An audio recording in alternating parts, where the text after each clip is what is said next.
welcome to Best Laid Plans. This is your host, Sarah Hart-Unger, and this is a podcast where we talk all things planning and planning adjacent. Today, I have for you what is also known as a techo kaigi. I didn't call it that in the title because I didn't want to intimidate anyone who didn't want to see a different language and be like, I'm going to skip that. I've never heard of it. But for those who are into planners, you may have heard this term, which is a Japanese term that translates to planner meeting or notebook meeting.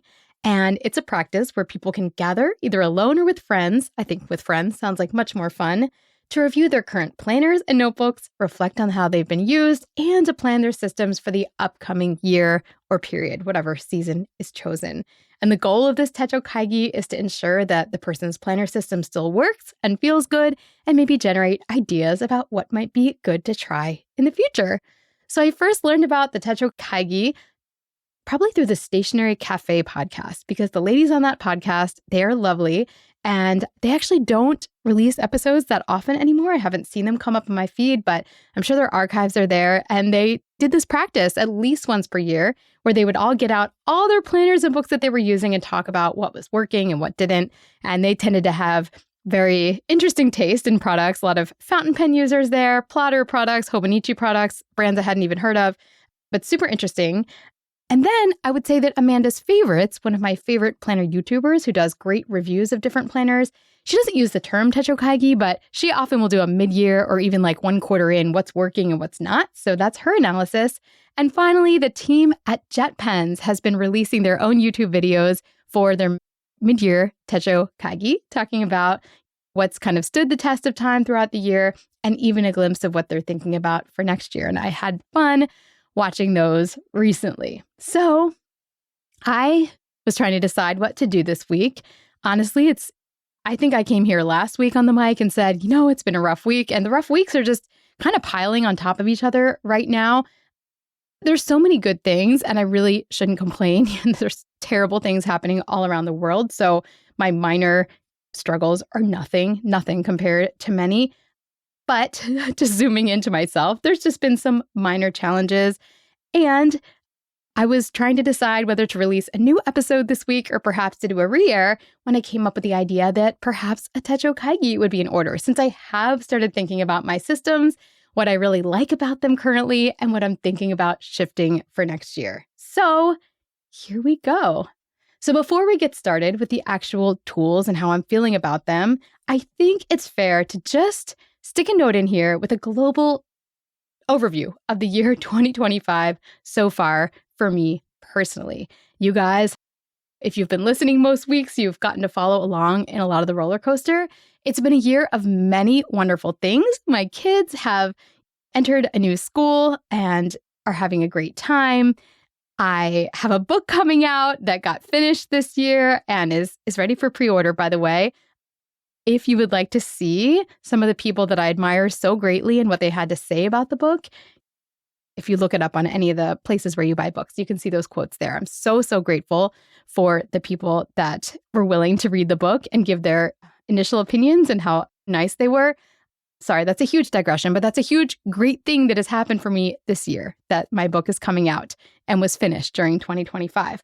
But then also overlaying all of this were, health challenges that I never saw coming. I mean, as I was planning 2025, all I was thinking about was like, this is going to be such an awesome running year. And I'm going to definitely get my Boston slot. And I'm just feeling so awesome. And then to be totally in a very different space now and dealing with a chronic long-term cardiac condition that I dealt with the acute pieces of it, and then I think I kind of tried to shove it under a rug a little bit, but then recently, symptoms have cropped up. Whether I'm interested in thinking about that or not, it's still with me, and I guess now I'm just recognizing that this isn't going to be something that I can be done with.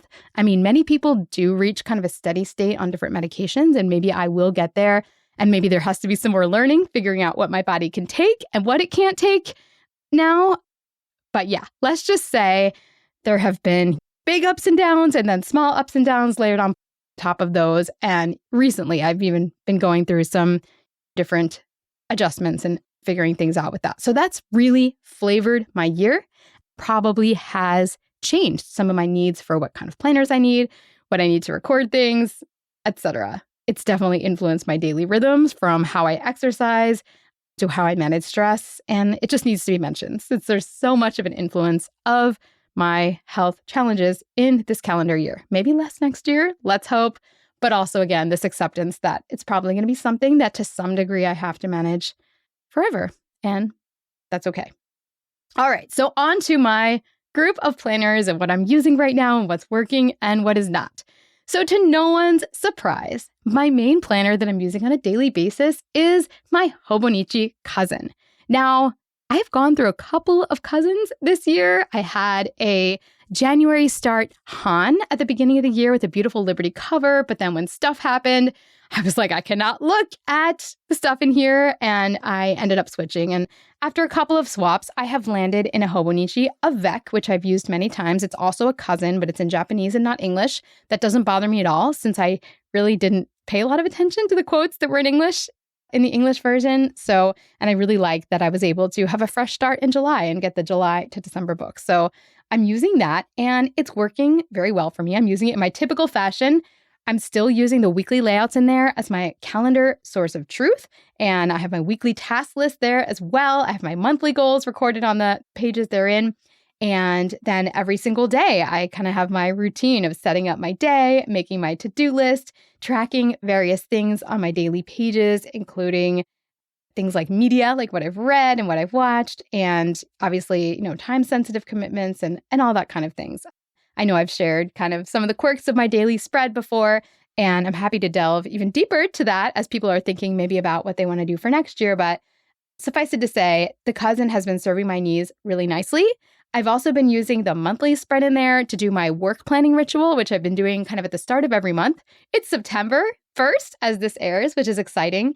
And by the time this airs, I will have completed it, looking to see what are my more flexible days where I can get creative work done and then thinking about which things I will do on which day. This is a practice I started, I think, in May of this year, and it's been so helpful. And it helps me avoid thinking like, oh, I have all the time in the world when realistically, if I have a call week and there's a holiday in there, I may only have like 5 days in the month to get a lot of things done. So I have to be extremely strategic with that time or be honest with myself about when I can fill in the gaps, perhaps like on a weekend work session or things like that as the needs arise. So I've been doing that in my Hobonichi, and also in there, it's my in the annual section, I have like a little health and illness tracker for both myself and the kids.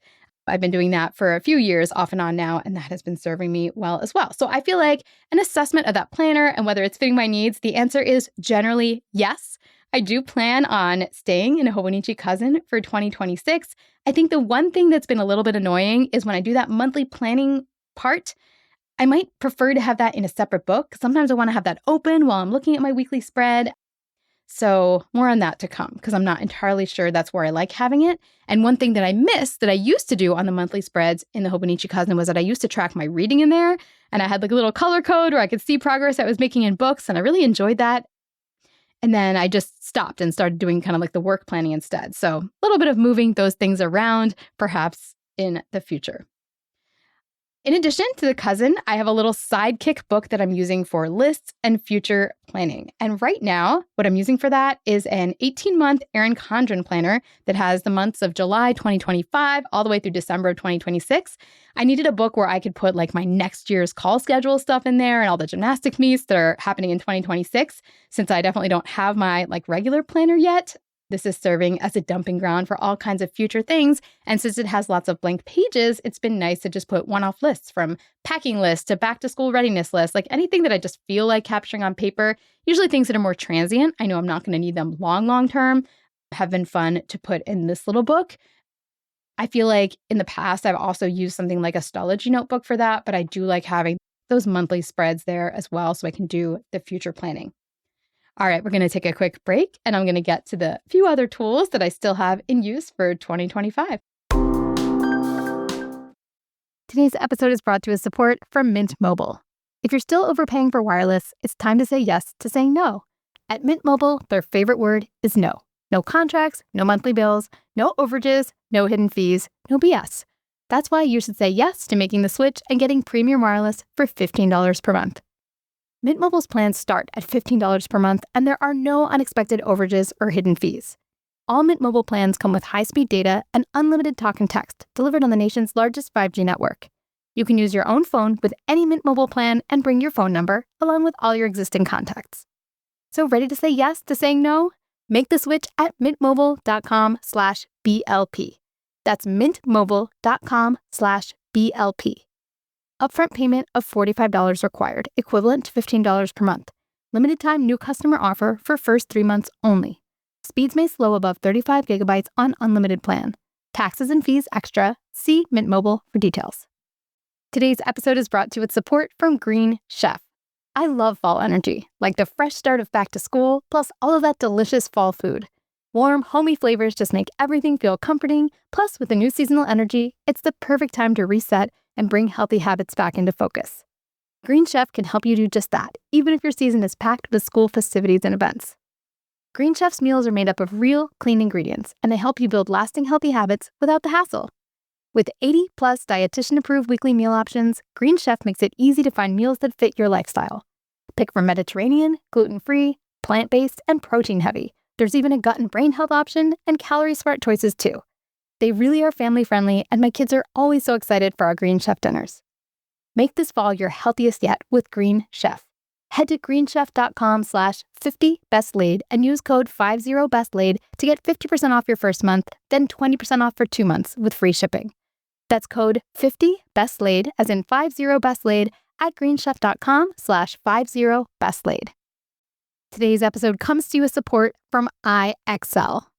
The autumn season is in full swing, and IXL helps keep your homeschool lessons or school enrichment structured and steady, whether you're following a set curriculum or creating your own. I personally love the simplicity that IXL offers. I don't have to dig through endless resources. IXL is organized by grade and topic, so I can jump right into what each child needs. My kids have been using IXL for years, and I really trust it to help solidify concepts and meet them where they are. Just like each leaf changes at its own pace, each child learns differently. IXL adapts so kids can move ahead when they're ready or revisit the topic until it truly clicks. Make an impact on your child's learning. Get IXL now. And Best Laid Plans listeners can get an exclusive 20% off IXL membership when they sign up today at IXL.com/plans.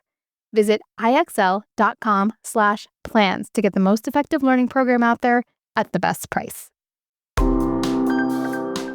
All right, I'm back, and we are doing my techo kaigi for kind of middle to 65% through of 2025. And as we're talking about the tools and systems that are working for me right now, and I'm mostly focusing on physical tools or even like electronic tools rather than specific rituals. You guys have heard me talk about nested goals and task management and all of that stuff. And if you want to hear me talk about it a lot more, you can check out my book, which I already mentioned. So 2 mentions in one podcast. But today we're focusing more on the actual tools that I'm using right now. And those can fluctuate a little bit throughout the year. But this is where we are as of September 2025 and looking ahead to what might change in 2026. All right, so where we left off, I talked about my Hobonichi cousin Avec that I'm using, as well as my little sidekick book that has monthly calendar pages from Erin Condren. I'll link to both of those. And then the third item is my own planning by season book. I think I mentioned this in my initial kind of roundup of what I was using for 2025. And I got to say, that little book is serving a need that I guess I didn't know I needed it, but I love having a place to store my seasonal goals, to do my seasonal planning, where I can kind of like see last season and move forward. And it's been really fun to have it in my own book that I designed. Right now, this book is only available if you are participating in planning by season. I have to think about whether I want to expand the access in the future, because I do think a lot of people would really enjoy using this book. So I'll think about that. But I find it really, really helpful. I had it printed at a company called Doxu and Spiral Bound from the PDFs that I created, and it's just been a great place. I do my brainstorming. There's sections to look back on what's not working and kind of do my whole seasonal planning process in a guided way in there. And then there is space to record your goals for the season. And it's been just very convenient to have that all in one place. I've also decided that for next year's edition, there's going to be space within that book for annual goals as well, since part of the seasonal planning process is to always review your annual goals. And some of my participants are like, oh God, every time we meet, I have to remind myself where to find my annual goals list. And this might be awesome okay, it's right in your workbook. You already wrote them there. So yes, more on that to come, but I've been using that this year and it's been great. So not really planning any changes there except for the enhancements that I've made to the book itself. And then the next tool I've been using is my 5-year journal, and I am on year 5. So this is so exciting. I've never completed a 5-year journal before, but I started this one in 2021. Every day is not filled out, but many, many days are. And it's just so fun to be able to look at any one day. I think I've shared some pages from this. A lot of it's not shareable. I tend to put real emotional stuff in there sometimes. Nothing to the point where someday if my kids found it long after I'm gone, it wouldn't be embarrassing or anything like that, but still not for public consumption. Or I'll put things related to happenings with my kids. So it's not always stuff that's shareable, but I actually really like that about it. It's like a journal and memory keeping of sorts, and that's working well. And I do plan on getting another one for 2026 to 2030 that will start next year. And those books, I know I've talked about how I don't keep my planners long term. Don't worry. I'm keeping that. It is an album. There's stuff in there. There's pictures in there. I mean, I want that forever or whatever that means. So yeah, no changes there, except I had a sticker printer. And one of the things I really like about the book are the stickers that I've stuck in there, but mine broke and it no longer would connect to my phone. And I tried, but I finally gave up. And so I treated myself to a new Canon Selphy X20. And I haven't opened the package yet. But once I do, I will do a full review. I've heard that it's much more vibrant. It is a little bit more expensive. It prints both rectangular, small rectangular, and then square prints. I have all the materials. I just need to give it a try. I'm sure I'll have it up and running before 2026 because I'll be very motivated to have it working with my new planning stuff. But yeah, super excited about that. So I guess that is a little taste of what's to come upgrade-wise for next year. In addition to the tools that I mentioned on paper, I have our weekly whiteboard, which I've mentioned lots of times. We still use that for the family communication hub, who's going where, which day, who's picking up, who's driving to school, what we're having for dinner, etc. And then I also use the essential calendar for our much more zoomed out view. Of all the things I've mentioned, the only product on here that is a sponsor of the podcast is the essential calendar. Actually, I'm an affiliate with Erin Condren, so I can share that link if you'd like. But Essential Calendar, I guess I'm an official affiliate, so you can get a small discount if you purchase through my link. And what Essential Calendar is, it's so simple, but it's just a paper calendar with a few months worth of dates on it. And it's big, and I have it hanging, and it's just great. It's a really easy way to see when the travel is, when the call weeks are, for the kids to check and see what's coming up, when the holidays are, etc. So that has been in my planning armistice and will continue to be for next year. And then no discussion of techo kaigi would be really complete if I didn't talk about the digital resources that I continue to use, because in addition to evaluating our paper products, it's important to figure out, are the apps that we're using to organize our lives serving us, or do we want to make a change there? I still would say my primary app for just sort of my digital filing cabinet and where I keep a lot of lists that I want to keep longer term than a year is Apple Notes. Mine does need a clean out. It needs a clean out every few months. I mean, I think that's true of probably any system, but I don't think I'm planning on changing it. It's just so easy to pull up. I live in the Mac universe in terms of my phone and my laptop, so it just works pretty well for me. Again, every once in a while, I see the things that Notion does, and it does have more capabilities in terms of I don't know, the things you can draw on the actual sheets, or the way the tables look is a little bit more sophisticated. And sometimes I think about changing, but then I look at my stuff and I'm like, I have a lot here. It'd probably be hard to migrate. And honestly, there's nothing I really need to do that's different than what I have here other than things looking a little bit fancier. So I think I will stick with my Apple Notes system. If Apple wanted to come out with a few more features, I wouldn't be sad about it. But right now it's working. Google Sheets, we do use. If I have something I want to share with my husband that's very data driven, then we're using Google Sheets. For example, we have our net worth in Google Sheets that we update every 3 months. I don't see us changing that. I still use You Need a Budget or YNAB for budgeting. I don't see myself changing that, although we were playing around with another program. So YNAB we use for month-to-month budgeting. We don't actually do anything to track our investments in there. Those are tracked separately. We only use YNAB to be here's our take-home pay. after the savings have already been taken out, and what are we doing with the stuff that is kind of not savings, if that makes sense? That's kind of more what YNAB is. But the long-term stuff, we don't have a great app for like projection other than using our Google Sheet. And I am thinking about trying something called Projection Lab, which is fairly inexpensive. And my husband was already playing with it. So I think that might be just kind of another tool we'll have in our toolbox for next month. I know a lot of people also like Monarch Money. They maybe could combine some of the features of Projection Lab plus what you can do with YNAB. So I don't know. Things to think about. And then I guess I'll still mention email because email is still my go-to place. If I have a piece of information, like it came to me all of a sudden that Genevieve has this project called a me bag, and her me bag, like they sent one PDF to the WhatsApp chat, and then I kind of like forgot about it. And then I was like, wait, when is her me bag? And I knew I needed to capture it, but I wasn't with my planner. And I knew the surefire way, the only way I know I'm going to see this in time is that I will email myself because I know I will clear that out in a reasonable time frame, and it will make its way into my planner where I will not miss it. So email is kind of my preferred capture tool, I'd say, for on-the-fly ideas. That's like emailing myself.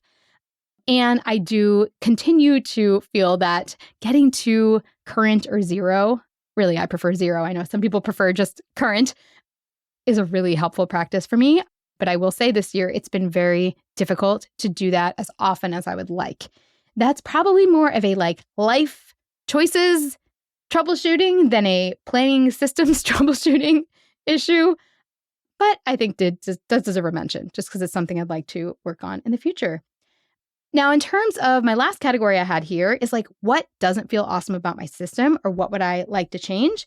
In addition to the email cleanout, I think it would be fun to just have a little bit more freeform paper space to play with for next year. Maybe a little bit aspirational, but I just kind of miss like doing more journaling or just like listing. I used to do a lot of that privately. And I think as I've created more and more content for consumption, which you're listening to right now, I mean, I love doing it, but it means less time for just brainstorming for myself. So I think bringing back some dedicated time and space for that might be really fun next year. As I mentioned previously, I do miss having a little tracker for my reading and media. So I'd like to bring that back. And in terms of actual products that I'm thinking about, I am considering a Hobonichi Day Free because I think that might be a good tool to have a set of monthly spreads and then blank pages for journaling. I'm thinking about using the Ashley Shelley collab with Amanda's Favorites as my work planner, since I mentioned that I wanted to have a separate book where I could just pull that out and do that mapping that I've been doing each month in terms of my work days. And then finally, for calendar management for the family, I am toying with a digital option. I love our whiteboard, but it's getting quite crowded. And the products that are out there, the Skylight, the Hearth, the Dackboard, I feel like Skylight gets the most press, but I keep coming back to the Hearth because I just look so functional. I don't know. I recognize that as my kids are getting older and are more digitally based, for better or for worse, it's probably going to be useful to have a family calendar that's more digitally based. It might be preferable to my husband. I'm not entirely sure, to be honest. And I don't see that replacing a central calendar, but it might replace that weekly whiteboard that we have right now. So I don't know, like part of me thinks I should spend a few months living with my source of truth in the electronic realm and seeing how it feels. I think I'll run back to paper, but maybe I won't. I don't know. I could see using those weekly spreads more as like, okay, it's Sunday and my source of truth lives electronically, but to actually put the pieces together, I do that on paper. So that would really be a shift from how I do things now, but not a shift for my overall philosophy or system. It would just be a shift to different tools, which I think can be good to try every once in a while. So there we have it. My techo kaigi for 2026. Maybe some of this surprised you. Maybe this was all like, duh, Sarah, we know you love your Hobonichi. You're not going to stray from the cousin. Funnily enough, as this airs, it's Hobonichi launch day. So if you're listening to this on Eastern time, then you might have purchased your planner at 10 o'clock last night, as I plan to. But usually most things don't sell out. So you still have time if you're listening to this in real time. Check out the shop. You can purchase. I am not affiliated with them at all. It'd be fun if I was, but I'm not. And we'll see how high the costs are this year because I'm a little bit scared to see what that's going to look like in terms of the exchange rate and the shipping and everything. I do anticipate that with the tariffs, my order might cost more and I might have to limit it compared to previous years, but we'll see in a week. All right. Well, this has been lots of fun. You can find the show notes at theshoebox.com. I just recently realized that I had not updated my show notes page in quite a while, but it should be up to current as of now, or at least up to last week's episode. And hopefully I'll get this week's on. If you're enjoying Labor Day, if you're in the US, I hope you're having a wonderful, restful weekend, long weekend. And I'll be back next week with more planning fun, probably some Q&A or some guests, maybe a mini review. I don't know. It's going to be great. I hope you enjoy it, whatever it is. And I really appreciate you listening. It's fun to be here every week, for better or for worse. And keep your questions, your comments coming. I have some of them lurking in my email right now, and hopefully I will get to them today. So yes, happy Monday, happy planning, and I'll be in your feed next week.